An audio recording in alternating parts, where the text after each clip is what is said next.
When I was a kid, our parents took us on a family vacation to Yellowstone, and on the way to Yellowstone, we stopped in Missoula, Montana.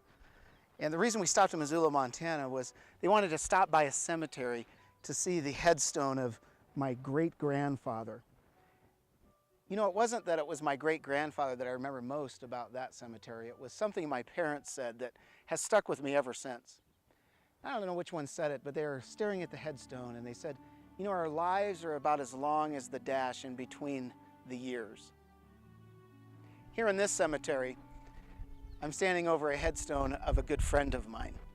What I like about his headstone is the dash in between the years is actually a cross. You know, I know the kind of life that my friend lived, but what about other people in this cemetery? I mean, I'm sure there were people who lived lives that were, you know, full of happiness, full of great memories. There are people that, you know, live their lives that were full of fear or anxiety.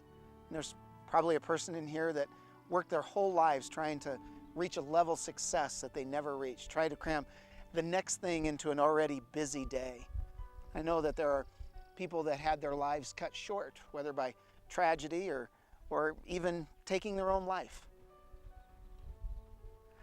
You know, as followers of Christ, we believe that Jesus rose from the dead.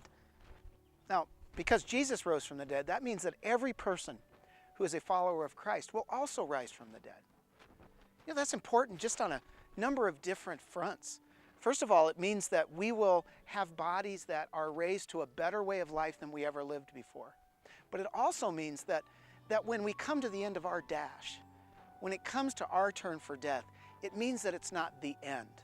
It's only part of our overall story that's still being written.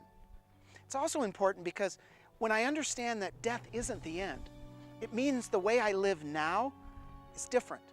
And not from a standpoint of guilt or of religious control, but mainly because now I can live a life that is purposeful. Now I can live a life that isn't stuck on getting the nicest house or the best job or the most beautiful spouse or any of that stuff. The things that everybody else thinks is important aren't as important to me. Now the things that are important are the things that I will enjoy throughout all of eternity. My relationship with Christ, my relationship with my spouse or my children or other people in the body of Christ.